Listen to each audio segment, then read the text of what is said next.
నమస్కారం ప్రజలారా, my YouTube channel, నా పేరు రాజు.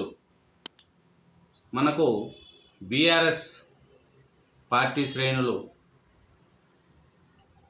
మొన్న మహా న్యూస్పై చేసిన దాడిని సమర్థించుకుంటూ మా మీద ఒక వర్గం మీడియా దుష్టాచారం చేస్తుంది, వ్యక్తిగత అసనానికి తెలంగాణ వ్యతిరేకులు కుట్రలు పడుతున్నారు, మేము ప్రజల పక్షాన పోరాడుతూ ఉంటే మా మీద కొందరు విశ్వరాతలు కూడా రాస్తున్నారని మాజీ మంత్రి జగదీశ్వర్ రెడ్డి గారు చెప్తున్నారండి.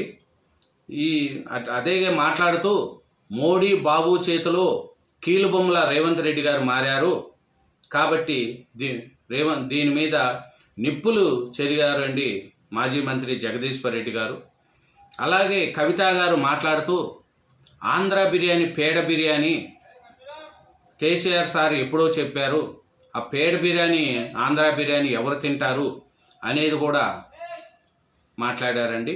అట్లాగే జగదీశ్వర్ రెడ్డి గారు మాట్లాడుతూ చంద్రబాబు చేతిలో కీలుబొమ్మలా మారిన రేవంత్ రెడ్డి చంద్రబాబు నీతులు పాతులు చెప్తూ ఉంటాడు అని జగదీశ్వర్ రెడ్డి గారు కూడా చంద్రబాబు నాయుడు విమర్శిస్తున్నారు. అలాగే కవిత గారు కూడా ఆంధ్ర బిర్యానీ పేడ బిర్యానీ కేసీఆర్ సార్ ఎప్పుడో చెప్పారు, అది ఎట్లా తింటాం మనము అని చెప్పారండి. అలాగే జగదీశ్వర్ రెడ్డి గారు ఇంకా మాట్లాడుతూ మాపై లేనిపోని రాస్తే అరాచకాన్ని మేము సహించము, మీడియా ముసుగులో స్లాటర్ హౌసులు పని కట్టుకొని కేసీఆర్ కేటీఆర్ హరీసులపై దుష్టాచారం చేస్తున్నాయని జగదీశ్వర్ రెడ్డి గారు చెప్తున్నారండి. ఇదేం జర్నలిజం, ఇదేం దుర్మార్గం, వీళ్ళు బాసులదే ఎదిరించినాం, ఆ బొమ్మలకు భయపడం మేము అంటున్నారండి. మేము ఎంతోమంది ఇది జర్నలిజం కాదు, ఇది మీడియా ముసుగులో స్లాటర్ హౌసుల లెక్క ఉన్నారండి, కాబట్టి వీళ్ళకు మేము భయపడము అనేది కూడా జగదీశ్వర్ రెడ్డి గారు చెప్తున్నారండి. అలాగే ముందు చూసుకుంటే తెలంగాణ ఉద్యమంలో ఎన్నో మాట్లాడినారండి, అప్పుడు ఎలక్షన్లు ఉన్నాయి కాబట్టి అప్పుడు మాట్లాడినారు. అదే కేసీఆర్ గారు ఆంధ్ర వాళ్ళ కాలంలో ముళ్ళు గుచ్చుకుంటే నా పంటుతో తీస్తా అని కేసీఆర్ గారు అప్పుడు ఎలక్షన్ టైంలో అన్నారు. బీఆర్ఎస్లో వాళ్ళు ఇప్పుడు మళ్ళీ సెంటిమెంట్ను అద్దుపుంచుకోవడానికి వీళ్ళు మళ్ళీ ప్లాన్ చేస్తున్నారండి. ఎందుకంటే తెలంగాణ ఉద్యమంలో ఎన్నో చేశారు, ఎన్నో మాట్లాడుకున్నారు, ఒకరికొకరు మాట్లాడినారు, అక్కడోళ్ళు ఇక్కడోళ్ళు మాట్లాడినారు, అంతా అయిపోయింది. ఇప్పుడు ప్రశాంతంగా తెలంగాణ వచ్చింది. 10 సంవత్సరాలు బీఆర్ఎస్ ప్రభుత్వం పరిపాలించింది. ప్రజలకు ఏం చేశారో చేయలేదో ప్రజలకు వాళ్ళను పక్కన కూర్చోబెట్టారు. ప్రభుత్వం మారింది, రేవంత్ రెడ్డి గారు సీఎం అయ్యారు.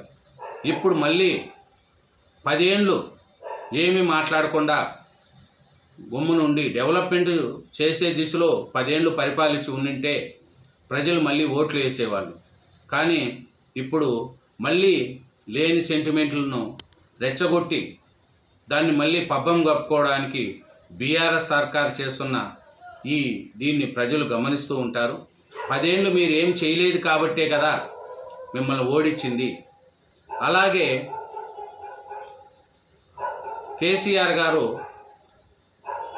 సీఎంగా ఉన్నప్పుడు జగన్మోహన్ రెడ్డి గారితో పిలిచి స్వాగతం పలికి ఇంటికి పిలిపించుకొని బిర్యానీలు తినిపించి ఒకరికొకరికి బాయి అనిపించుకున్నప్పుడు అప్పుడు అన్యోన్యంగా ఇద్దరు ఉన్నారండి. ఇప్పుడు కూడా బీఆర్ఎస్ పార్టీ లోపాయి ఒప్పందంగా వైసీపీకి అనుకూలంగా చేస్తుందండి. ఫోన్ ట్యాపింగ్ వ్యవహారంలో కూడా జగన్మోహన్ రెడ్డి గారు ఎవరెవరు ఫోన్ నెంబర్లు ఇచ్చారో వాళ్ళందరూ ఫోన్ ట్యాప్ చేసి పెన్ డ్రైవ్ ద్వారా వాళ్ళకు అందించారనేది సిట్ విచారణలో ఒకటొకటి బయటపడుతుందండి. జగన్మోహన్ రెడ్డి గారు సీఎంగా ఉన్నప్పుడు, కేసీఆర్ సీఎంగా ఉన్నప్పుడు ఒకరికొకరు తిన్నారు, బాయి అనుకున్నారు. మన జగన్మోహన్ రెడ్డి గారిని పిలిపించుకొని కూర్చోబెట్టుకొని అతనికి మర్యాదలు చేసి అన్నీ చేశారు. అట్లాగే కేసీఆర్ గారు తిరుపతిలో రోజా గారి ఇంటికి వెళ్ళి అక్కడ చేపల పులుసు బిర్యానీ అన్నీ తిని బాగుంది, నేను రాయలసీమకు అన్ని విధాలు ఆదుకుంటాను, నీళ్లు కూడా ఇస్తాను అని రోజా గారి దగ్గర ఇంటికాడ మాట్లాడి వచ్చిన కేసీఆర్ గారు ఉన్నారండి. కవిత గారు కూడా అప్పుడప్పుడు పోయి ఆంధ్ర సైడ్ పోయి బిర్యానీ తింటారు, భోజనాలు చేస్తారు. కాబట్టి ఏ బిర్యానీ అనేది ఎవరికి, తెలంగాణలో ఉండే బిర్యానీ తెలంగాణలో టేస్ట్ ఉంటుంది, కానీ ఆంధ్రాలో ఉండేది ఆంధ్రాలో ఉంటుంది, ఢిల్లీలో ఉండేది ఢిల్లీలో ఉంటుంది, బాంబేలో ఉండేది బాంబేలో ఉంటుంది. అది బిర్యానీ యొక్క టేస్ట్.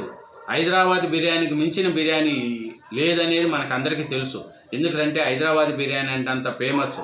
అట్లాంటి హైదరాబాదు ఇప్పుడు మనం ఈ బిర్యానీ పేరుతో ఈ ఏరిద్దం చేయడం, తిని పదార్థాలను కూడా ఏరు చేసి చెప్పడం, అది ఎంతవరకు కరెక్ట్ అనేది కూడా చూసుకోవాలి. అదే జగన్మోహన్ రెడ్డి గారు, మన జగన్మోహన్ రెడ్డి గారితో అన్యోన్యంగా పెరిగిన కేసీఆర్ కుటుంబము ఇప్పుడు చంద్రబాబు నాయుడు గారికి వచ్చేవరకు ఇసం జమ్ముతుంది, రేవంత్ రెడ్డి గారి మీద ఇసం జమ్ముతుంది. రేవంత్ రెడ్డి గారు అయితే మోడీ చంద్రబాబు చేతిలో కీలుబొమ్మ అనేది కూడా ఈయన జగదీశ్వర్ రెడ్డి గారు మాజీ మంత్రిగా 10 సంవత్సరాలు పనిచేసిన ఆయన మాట్లాడుతున్నారు. ఇదేం జర్నలిజం అంటున్నారు. టీఆర్ఎస్ వాళ్ళకు కూడా ఒక న్యూస్ ఛానల్ ఉంది, ఒక దినపత్రిక ఉంది, వాళ్ళే రాసే రాతలు కూడా ప్రజలు చూస్తూ ఉంటారు. ఎవరి జర్నలిజం వాళ్ళది. కానీ భౌతిక దాడి చేయడం ఎంతవరకు సమంజసం? వాళ్ళు మహాన్యూస్లో కేటీఆర్ మీద తమ్నెయిల్స్ తప్పుగా పెట్టారు. వాళ్ళ కేటీఆర్ గారు కూడా మనసు బాధపడి ఉంటుంది, కానీ ఆ తమ్నెయిల్ పెట్టడం కూడా మహాన్యూస్ చేసిన తప్పు. కానీ దానికి కోర్టులో న్యాయపరంగా ఎదుర్కోగలగాల. మీది ఒక రాజకీయ పార్టీ, 10 ఏళ్ళు అధికారంలో ఉన్నారు, కానీ భౌతిక దాడికి చేయడం ఎంతవరకు? ఆ మహాన్యూస్ వాటి మీద పగలగొట్టడం ఎంతవరకు? అది కూడా బీఆర్ఎస్ పార్టీ వాళ్ళు ఆలోచించుకోవాలా. తెలంగాణ సెంటిమెంటు లేపడానికి 10 ఏళ్ళు మీరు పరిపాలించారు. తెలంగాణ ప్రజలు కూడా విజ్ఞులు. ఎందుకంటే తెలంగాణలో నివసించే ప్రతి ఒక్కరు కూడా తెలంగాణ డెవలప్మెంటు కావాలని కోరుకుంటున్నారే తప్ప ఇంకా సెంటిమెంట్లు లేపి ప్రాంతాల మధ్య విద్వేషాలు పెడితే చూసేటిగా తెలంగాణ ప్రజలు లేరు. తెలంగాణ ప్రజలు కూడా ఇప్పుడు హైదరాబాదులో ఎలాంటి వాళ్ళైనా బతకచ్చు, ఎక్కడ వాళ్ళైనా బతకచ్చు. హైదరాబాదులో ఇప్పుడు తెలంగాణలో ఉండే వాళ్ళు కూడా బాంబేలో ఉన్నారు, కలకత్తాలో ఉన్నారు, ఆంధ్రప్రదేశ్లో ఉన్నారు, ఎక్కడైనా మీద బతుకుతున్నారు.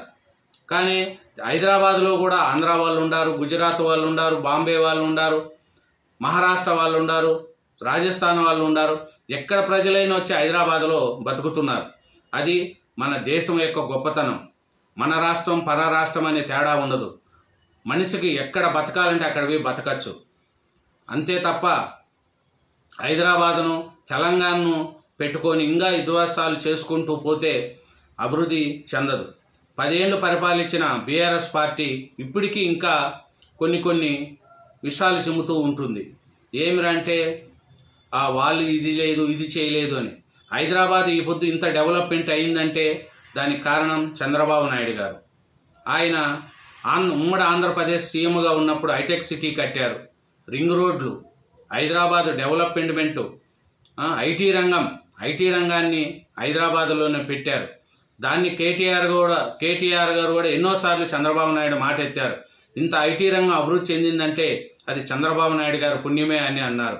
ఇంకోటి వ్యాక్సిన్స్, కరోనా టైంలో ఈ వ్యాక్సిన్కు చంద్రబాబు ఈ మందు కనిపెట్టడానికి చేసిన జీవం పోసింది చంద్రబాబు నాయుడు గారు అని కేటీఆర్ గారు ఎన్నోసార్లు అన్నారు. కాబట్టి ఆంధ్రప్రదేశ్ ప్రజలు కావచ్చు, తెలంగాణ ప్రజలు కావచ్చు విజ్ఞులు. మనం రాజకీయ నాయకులు మాటలు విని మనం చెల్లరేకపోకూడదు. వాళ్ళు రాజకీయం కోసం చెప్తూ ఉంటారు, కానీ ప్రజలందరూ కలిసిమెలిసి ఉంటున్నారు, ఒకరికొకరు సహకరించుకుంటున్నారు, సంతోషంగా బతుకుతున్నారు, ఎవరు పని వాళ్ళు చేసుకొని బతుకుతున్నారు. కానీ ఇట్లాంటి బీఆర్ఎస్ వాళ్ళు చేసే మాటలకు ఎవరు ఆవేశపడరు.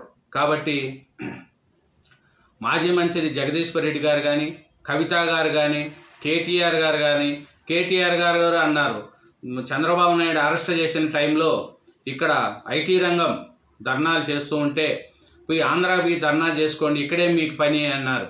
అలాంటి కేటీఆర్ గారు అన్న దానికి ప్రజలు కూడా తగినట్టుగానే ఓట్ల రూపంలో చెప్పారు. కానీ ఇప్పటికైనా సరే 2 ప్రాంతాల మధ్య ఇష్టం జమ్మకుండా మీరు బీఆర్ఎస్ వాళ్ళకు దమ్ముంటే, ధైర్యం ఉంటే పోయి కాంగ్రెస్ మీద గెలవండి. రేవంత్ రెడ్డి గారిని అడగండి డెవలప్ ఏం చేయలేదు అని. అంతే తప్ప సామాన్య ప్రజల మీద 2 ప్రాంతాల మధ్య ఇషం చిమ్మే మాటలు మాట్లాడకండి. కాబట్టి ఇది జర్నలిజం అంటే ఇదేనా, వ్యక్తిగతంగా రాస్తారా అంటే మన జర్నలిజం మనకు నచ్చుతుంది, ఇంకో జర్నలిజం మనకు నచ్చుతుంది. ఫోన్ ట్యాపింగ్ వ్యవహారం అనేది సిట్ విచారణలో ఉంది కాబట్టే ప్రతి ఒక్కరూ ఫోన్ ట్యాపింగ్ గురించి చెప్తున్నారు. ఫోన్ ట్యాపింగ్ జరిగింది నిజమా అబద్ధమా అనేది మీరే చెప్పాలి. ఫోన్ ట్యాపింగ్ జరిగింది నిజము కాబట్టే కదా రేవంత్ రెడ్డి గారు దాన్ని చేస్తున్నారు. ఇప్పుడు బీఆర్ఎస్లో చూసుకుంటే కాళేశ్వరం మీద కేసులు ఉన్నాయి, ఫోన్ ట్యాపింగ్ వ్యవహారం ఒకటి, మళ్ళీ కేటీఆర్ గారి మీద కార్లు రేషియో అది ఉంది, దాని మీద కేసులు ఉన్నాయి. కాబట్టి ఈ కేసులన్నింటినీ బయటపడడానికి వీళ్ళు చేస్తున్నది ఇది.